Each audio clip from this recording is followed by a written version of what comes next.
Speaking of Nats, that wasn't deliberate.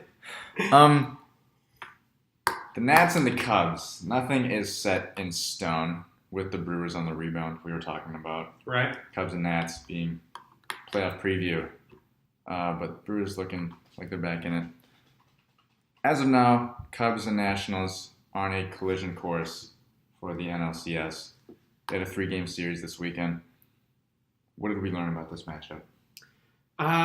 Well, I think it's best to kind of look at these teams, not really just based on this Nationals Cubs matchup. Mm-hmm. The Nationals did come away with 2 wins, and I think that if the Nationals and the Cubs played a playoff series, the Nationals would win. You think so? Yeah, I do. I think the Cubs have been streaky recently, and streaky teams don't win in the playoffs. Cubs won something like, just looking at this, it looks like, they lost 3 games in this 12-game stretch, and then they turned around and they've lost 6 out of their last 8. So that's not a healthy team. It's a team that's, hot and cold and hot and cold, and I just hate teams like that. I don't think those teams can make an impact in the postseason. Yeah. And on top of that, the Nationals just look good, I think. They do look good. If you look at their numbers, and I like numbers a lot. Yeah. I like numbers a lot too. Yeah. In terms of this matchup specifically, I guess before I say anything, I'm going to be fair. I only watched Sunday's game. I was intending on watching maybe one more. But I didn't watch any of the games. I just looked at the stats. Let's not read into things too much. Right. Baseball teams in August do not look as they do in October. I don't want to say they're not trying as hard, but both based on personnel and form. The Nationals have a few of their regular position guys out, but most importantly with the pitching situation, the Nats' top 3 guys didn't play. Only John Lester of the Cubs' top 3 guys played, partly because of injuries, paternity leave, and also in the regular season the rotation is longer. Right. So sometimes you get other pitchers you're not going to see. They missed Scherzer and Gonzalez, and the Cubs also don't have Addison Russell back yet. We did see, though, and a lot of this is just speculation, right? But speculation for how this series will turn out. We did see, though, that Washington's offense is powerful and they are deep. Yeah. Oh, my God. We've known this for a while, but the Sunday night comeback really showcased it, down 4-1, going into the 7th inning, and they end up winning 9-4.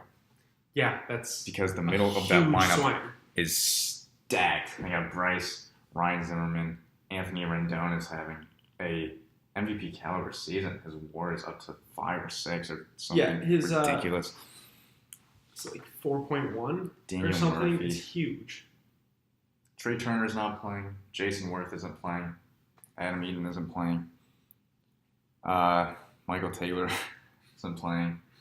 When those guys come back, holy cow, this team is loaded with dudes that can hit a baseball. Yeah, I'm just looking at this. And that bodes well. I'm looking at this roster. For the playoffs. I'm looking at this roster. They have 6 guys who play regularly that are hitting above 300, which is just a ridiculous mark. You do not want to face this team. You don't want to face teams in the playoffs that have this offensive firepower. Now, the Cubs have a pretty good rotation going for them, right? They have, blanking on names. But the Cubs have a pretty good rotation for them. Yeah, you don't want to go 3 through 7 and find everybody on the team can hit for contact and hit for power. Right, exactly. Right. It's just That's scary. It's too dangerous. Yeah. People say eventually they're going to get you.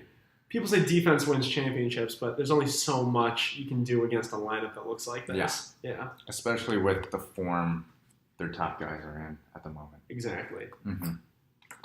And I guess we'll see if that form continues for another 2 months. Bryce Harper's one of the best players in baseball. Bryce Harper's challenging for an MVP. You follow that with challenging for an MVP. You got 2 MVP candidates on your team.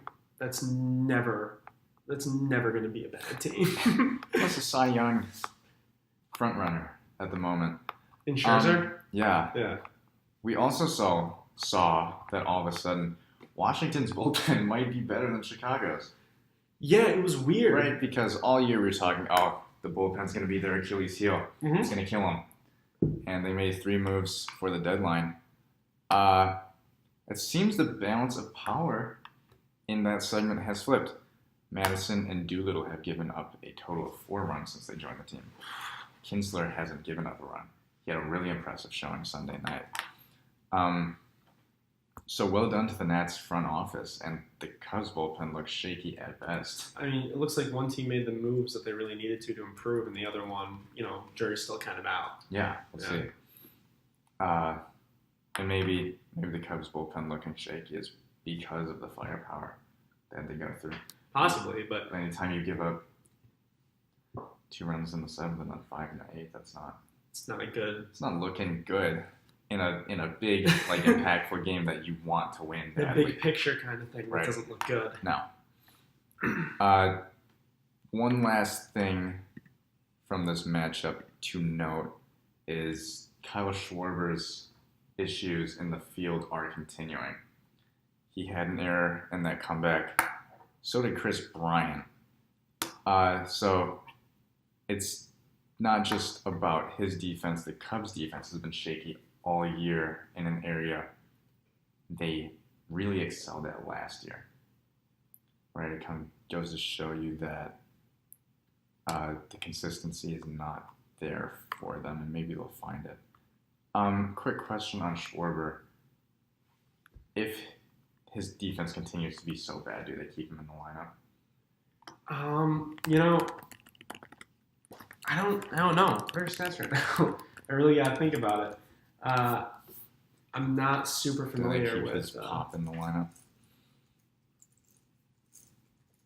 Let me check my thing here. I gotta see what type of season he's having. I haven't been watching the Cubs super closely. I've just been following the division standings. I've been following their games. I've been following I mean, he's not hitting well, but he has power. Huh. Yeah. No, not worth it. I can tell you right now based on this. Based on the 193? Based on the 193. Yeah. If you're hitting under 200 and you're not a positive defender, get him out of there. That is, I didn't realize he was hitting that poorly this year. He hit better last year, right? Either. I thought he was a good batter. I thought he was going to be in the 225 range with a bunch of home runs. Oh, he hit it all last year? Oh, he barely played last year. Oh, yeah. Remember? He was out the entire year. And his first game back was Game 4 of the World Series.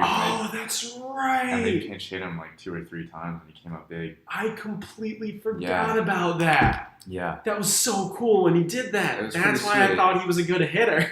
Right. Right. And his power numbers would suggest he's a good hitter. Right. He's got a huge slugging percentage. Uh-huh. His on-base percentage is actually not great now that I look at it. But huge slugging. So he's really a power hitter. But it's just not worth it. Normally, I don't care all that much about whether you're good at defense or not. I think most of baseball's defense is on the pitcher.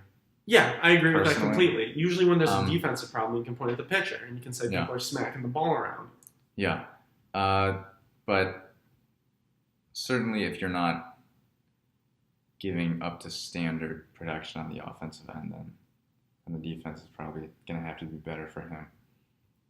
And, you look at my favorite stat in baseball for deciding whether or not a player should play. Because it's the most encompassing one? Because it's the most encompassing one. You look at his WAR. Yeah. Wins above replacement. He's at negative 0.4. It's just not. He's just not putting up the. He's not putting up the numbers. No, he's not. There's a good chance none of this matters. Right. I'm not going to say good chance because it does look like they're going to be matched up. But it's possible that. It's possible there's not as many issues with the Cubs as we think, and it's possible that the Nationals don't end up playing as strongly as we think they're going to. Yeah, there's a chance they don't win the division. There's a good chance that the games we see now don't matter. Right, we got to keep in mind that Milwaukee is only a game and a half back. I think we mentioned that earlier. Right. So it's very possible that the Cubs get caught. It's not just Milwaukee either. It's also St. Louis, game and a half back. Off a 5-game win streak. Yeah. I did not know that. Mm-hmm. That really snuck up on me. Yeah. There's also a very good chance that these teams are going to be playing for a dead-end matchup against the Dodgers. Holy cow. Right. But today, who you got? In this series or a series with the Dodgers? No, Cubs and Nationals. Oh, Nationals. Nationals? If I had to pick today, if I was a betting man, which Yeah. I am, going to put money on the Nationals. Yeah. I think I would have picked the Cubs before I saw The last series. the last series. Interesting. Right, and maybe I'm being too impressionable. Had a little change of heart there. Yeah, Yeah. right. Because my issue before was I didn't trust the Nationals to get it done in the postseason. But now I just don't trust the Cubs to get it done at all. So it's concerning. Right? That's where my concern lies. All right.